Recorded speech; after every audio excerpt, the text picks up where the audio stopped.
함께 보실 하나님의 말씀은 신약성경 요한일서 4장입니다. 6월 25일 요한일서 4장을 읽는 날인데 4장은 21절까지 그리 길지 않으므로 처음부터 끝까지 말씀을 함께 공독하겠습니다. 요한일서 4장 1절부터 21절까지 말씀, 신약성경 391면 전후를 보시면 되겠습니다. 1절부터 함께 공독합니다. 사랑하는 자들아, 영을 다 믿지 말고 오직 영들이 하나님께 속하였나 분별하라. 많은 거짓 선지자가 세상에 나왔습니다. 이로써 너희가 하나님의 영을 알지니 곧 예수께서 육체로 오신 것을 시인하는 영마다 하나님께 속한 것이요 예수를 시인하지 아니하는 영마다 하나님께 속한 것이 아니니 이것이 곧 적 그리스도의 영이니라. 오리라 한 말을 너희가 들었거니와 지금 벌써 세상에 있느니라. 자녀들아, 너희는 하나님께 속하였고 또 그들을 이기었나니 이는 너희 안에 계시니가 세상에 있는 자보다 크심이라. 그들은 세상에 속한 고로 세상에 속한 말을 하매 세상이 그들의 말을 듣느니라.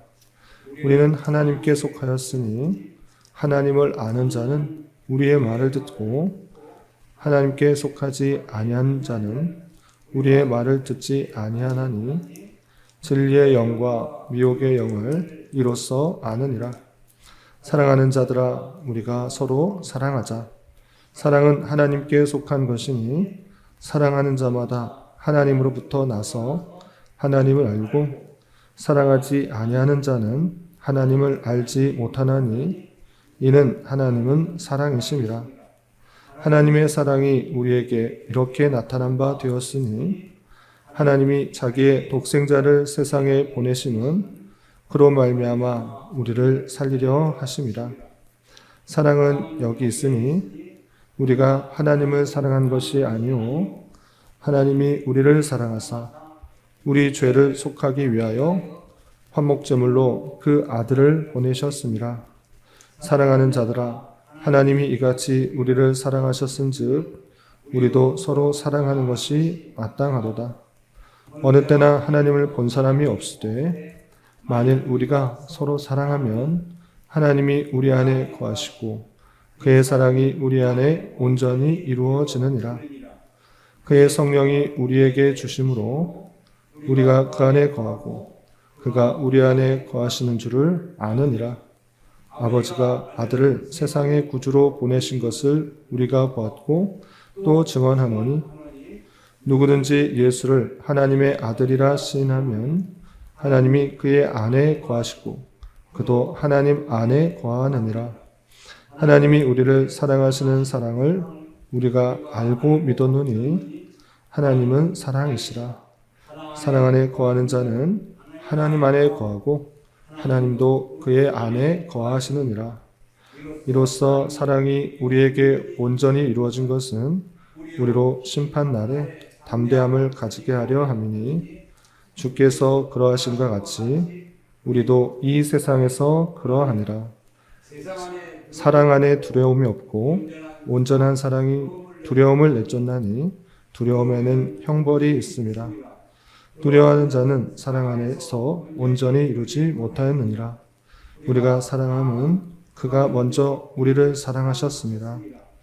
누구든지 하나님을 사랑하노라 하고 그 형제를 미워하면 이는 거짓말하는 자니 보는 바 그 형제를 사랑하지 아니하는 자는 보지 못하는 바 하나님을 사랑할 수 없느니라.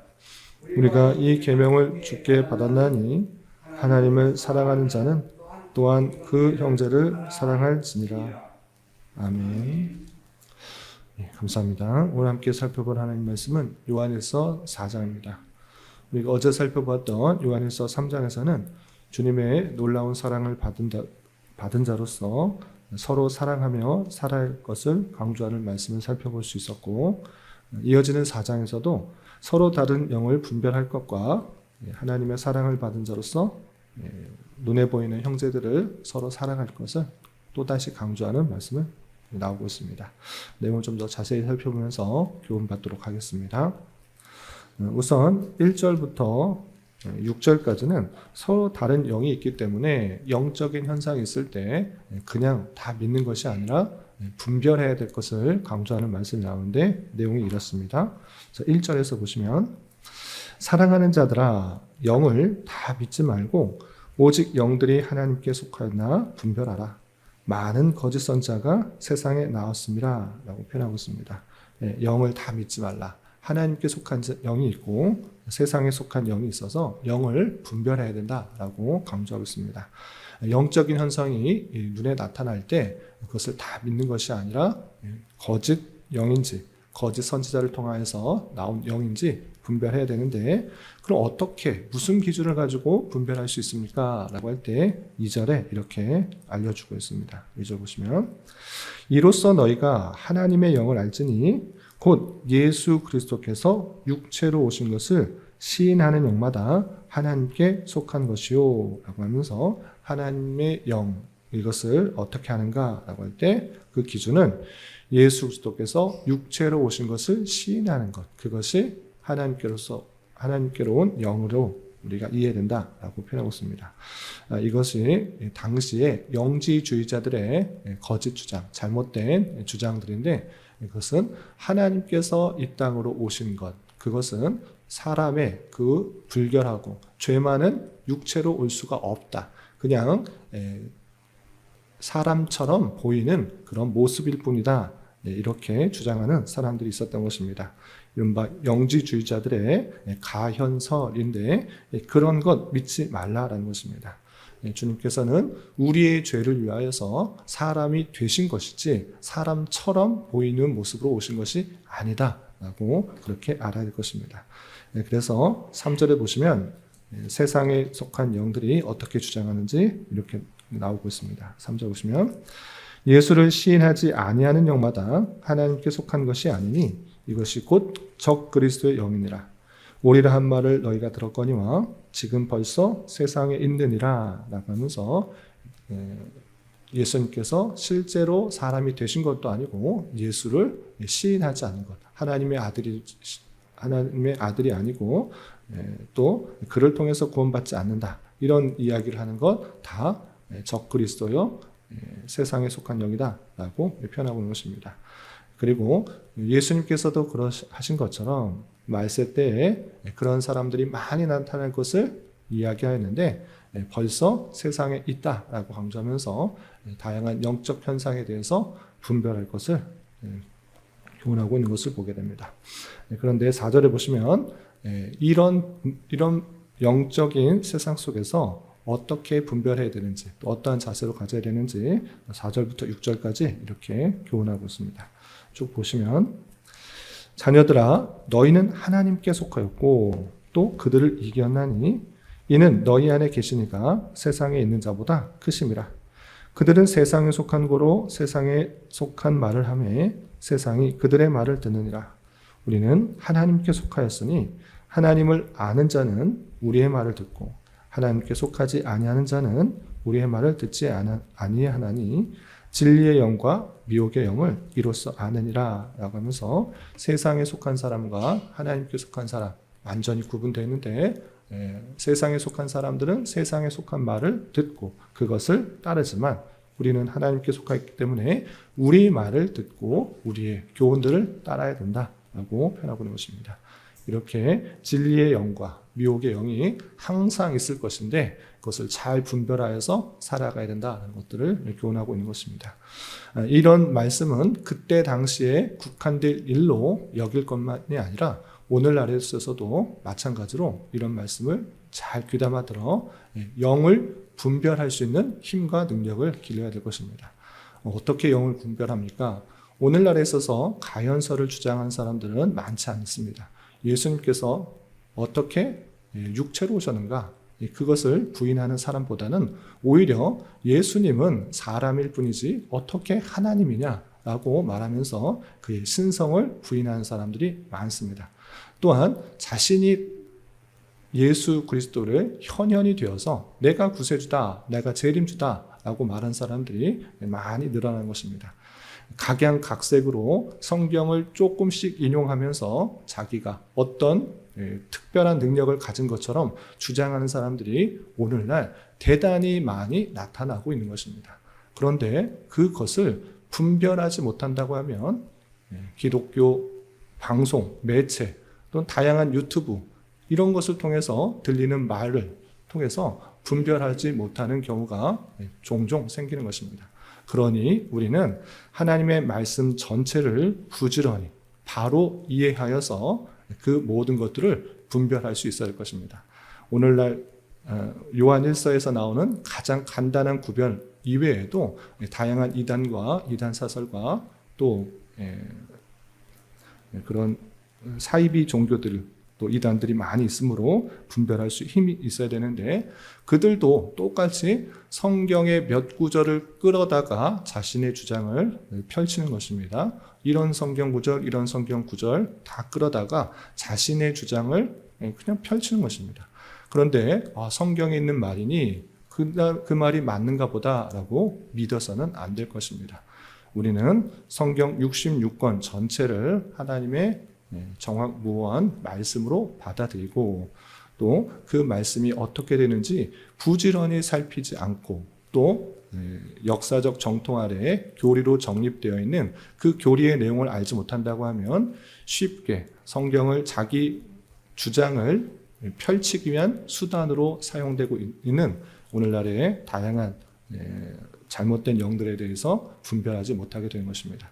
그래서 성경 전체의 말씀을 부지런히 읽고 또 그것이 잘못된 길로 가지 않게 하기 위해서 신앙 고백서와 교리를 부지런히 읽어서 성경을 바로 이해되고 자기가 원하는 그런 방식으로 성경을 인용하고 오용하는 것들을 분별할 수 있는 힘을 길러야 될 것입니다. 그리고 이어지는 7절부터 21절까지는 또다시 반복하여서 서로 사랑해야 된다라는 것들을 강조하고 있는데 그 이유에 대해서는 이렇게 표현하고 있습니다. 먼저 7절을 보시면 이렇습니다. 사랑하는 자들아 우리가 서로 사랑하자. 사랑은 하나님께 속한 것이니 사랑하는 자마다 하나님으로부터 나서 하나님을 알고 사랑하지 아니하는 자는 하나님을 알지 못하나니 이는 하나님은 사랑이심이라 라고 표현했습니다. 서로 사랑하자 계속 강조하고 있는데 요번의 근거는 하나님께서 사랑이시기 때문에 우리가 서로 사랑해야 된다. 우리가 하나님에 속하였다고 하면 우리가 하나님은 사랑이시기 때문에 당연히 사랑에 속한 것이므로 사랑이 드러내야 된다라는 식으로 강조하고 있는 것입니다. 그러면 왜 하나님이 사랑이십니까? 사랑이 어떻게 하나님께서 사랑이라고 말할 수 있습니까? 라고 물는다고 하면 9절에 이렇게 표현되어 있습니다. 9절 보시면 하나님의 사랑이 우리에게 이렇게 나타난 바 되었으니 하나님이 자기의 독생자를 세상에 보내심은 그로 말미암아 우리를 살리려 하심이라. 사랑은 여기 있으니 우리가 하나님을 사랑한 것이 아니요 하나님이 우리를 사랑하사 우리의 죄를 속하기 위하여 화목제물로 그 아들을 보내셨습니다. 라고 표현했습니다. 하나님의 사랑이 어떻게 드러난 것입니까? 어떻게 하나님은 사랑이라고 말할 수 있습니까? 라고 할 때 그 독생자를 우리를 위하여 세상에 보내신 것을 근거로 들고 있습니다. 쉬운 예로 우리 주변에 어떤 사람, 힘들고 어려운 사람 위해서 자기가 갖고 있는 돈 100만 원, 아니 1000만 원, 아니 단돈 10만 원 주기도 아까워하는 것이 우리의 본성인 것입니다. 내가 열심히 수고하고 노력하여서 얻은 돈, 이것을 왜 남을 위하여서 주는가?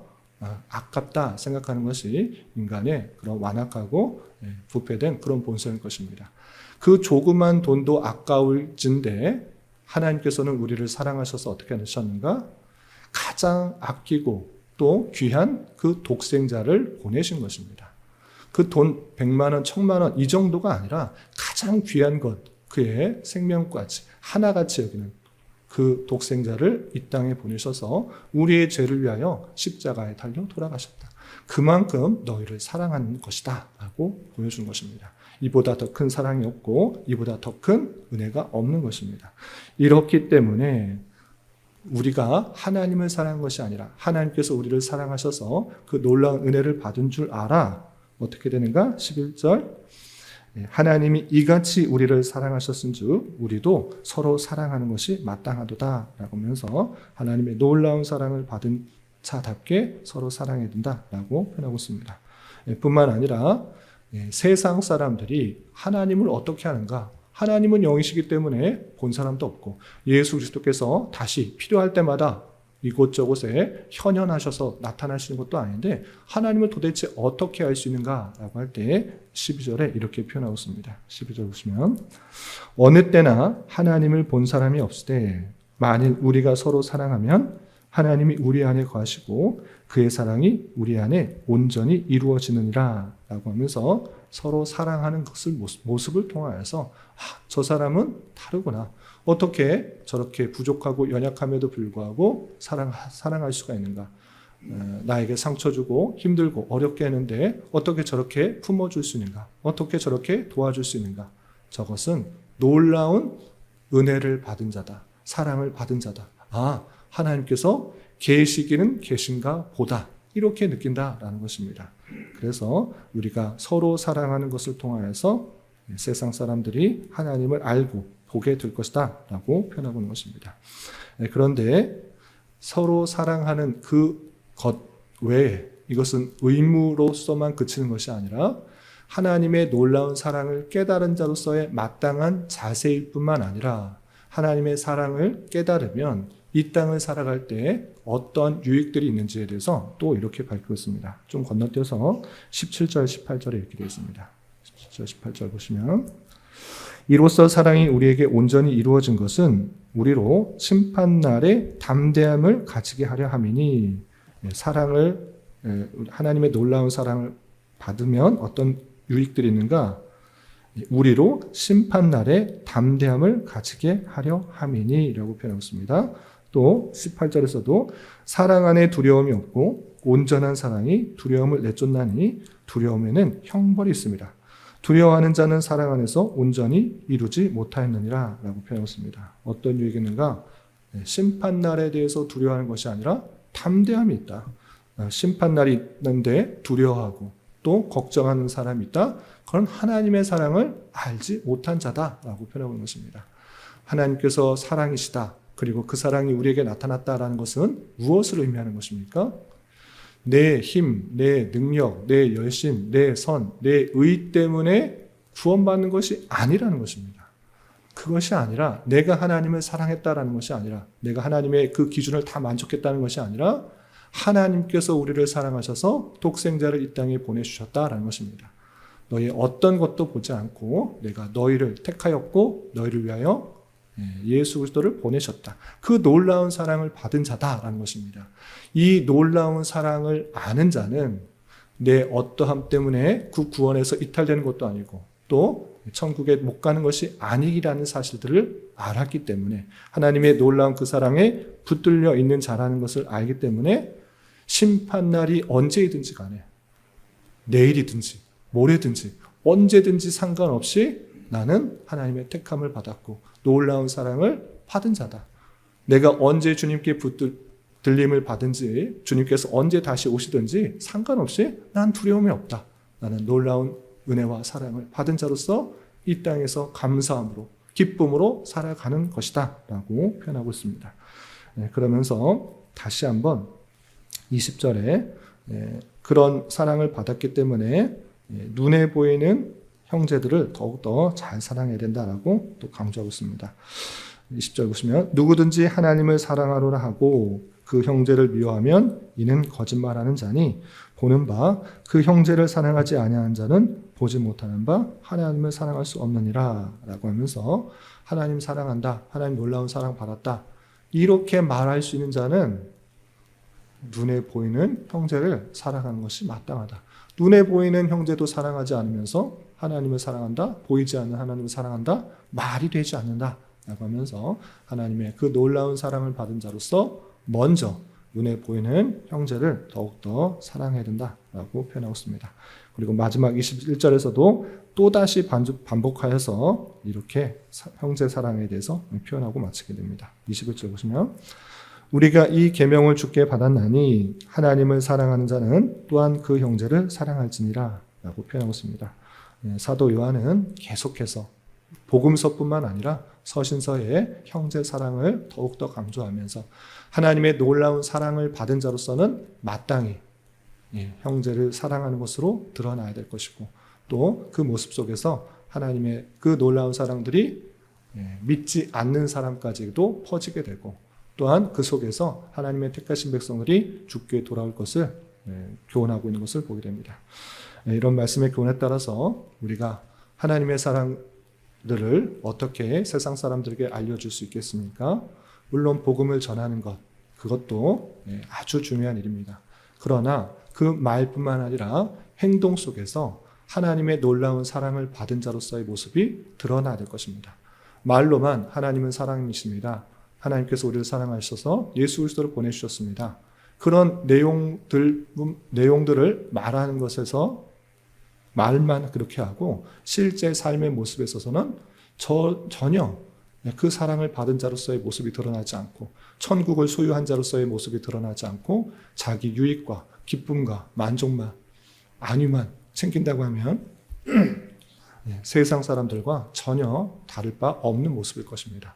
그런 하나님이라면 너나 믿으라, 이런 식의 차가운 냉소적인 반응만 받게 될 것입니다. 우리는 먼저 놀라운 사랑을 받은 자로서 정말 하기 힘든 그런 형제 사람들, 또 나에게 해를 주는 사람까지도, 또 피해를 주는 사람까지도, 악의를 가지고 있는 사람까지도 품어줄 수 있는 그런 마음을 가져야 될 것이고, 그 놀라운 사랑을 보여주는 것을 통해서 저 사람이 왜 저럴까라고 궁금해하며 그 말에 귀를 기울이게 되는 것입니다. 특별히 6월 선교의 달을 맞이하여서 말로서뿐만 아니라 행동으로서 그리스도의 사랑을 받은 자로서의 모습들이 더욱더 잘 드러나서 우리를 통하여서 하나님의 택하신 백성들이 주께 돌아오는 그런 역사들이 일어날 수 있기를 진심으로 기원합니다. 기도하겠습니다. 하나님 아버지, 감사합니다. 오늘 말씀을 통해 영들을 분별할 것과 서로 사랑할 것에 대하여 교훈을 받았습니다. 이런 말씀을 대안으로써 하나님께 속한 영과 그렇지 않은 영들을 잘 분별하여서 그리스도를 온전히 믿게 하여 주시고, 주님께서 우리를 대신하여 독생자 예수 그리스도를 십자가에 달려 돌아가게 하신 놀라운 사랑에 대하여 참으로 감사하며 이 은혜와 사랑을 받은 자로서 서로 사랑하며 살아갈 수 있는 자 되게 하여 주시옵소서. 주님, 6월은 선교라는 주제로 한 달을 보내고 있습니다. 주님의 선하심과 사랑들을 잘 깨닫고 주어진 자리에서 말과 행동으로 그리스도의 은혜와 사랑을 잘 전할 수 있는 자 되게 하여 주시고, 해외에서 복음 전파의 사명을 감당하는 수많은 사역자들을 위해 물심양면으로 후원할 수 있는 자도 되게 하여 주시옵소서. 주님, 나라와 민족을 위하여 기도합니다. 많은 기술의 발전과 문화적 번영 가운데 다양한 죄악들과 폐해들이 있습니다. 또한 정치적으로 부정과 부패, 불의와 타락이 있습니다. 주님, 긍휼히 여겨주시고 이 나라가 자유와 민주와 평화 속에 법과 질서가 온전히 지켜지고 땀의 가치가 더욱더 존중되며 공의와 정의가 선포되며 창조 질서가 유지되어 하나님의 주권과 공의, 영광과 능력이 온전히 선포되며 드러나는 나라 될 수 있도록 은혜를 내려 주시옵소서. 주님, 교회 내 육체의 질병과 연약함으로 몸이 불편한 성도들과 병원 치료 중인 여러 지체들이 있사오니 주님 붙들어 주셔서 건강하게 잘 회복될 수 있도록 은혜를 더하여 주옵시며, 가족의 전도와 신앙을 위해 직장과 사업장의 문제로 주님께 간절히 기도하는 여러 지체들이 있사오니 주님께서 그 모든 상황과 여건, 마음과 생각을 주장하여 주셔서 하나님의 어떠하심을 온전히 깨달으며 성령의 풍성한 열매를 맺을 수 있는 좋은 기회 될 수 있도록 인도하여 주시옵소서. 이 시간 각자 간절히 기도하는 기도 제목 주님께서 들으시고 가장 선한 것들로 응답하여 주시옵소서. 예수님의 이름으로 기도 올려옵나이다. 아멘.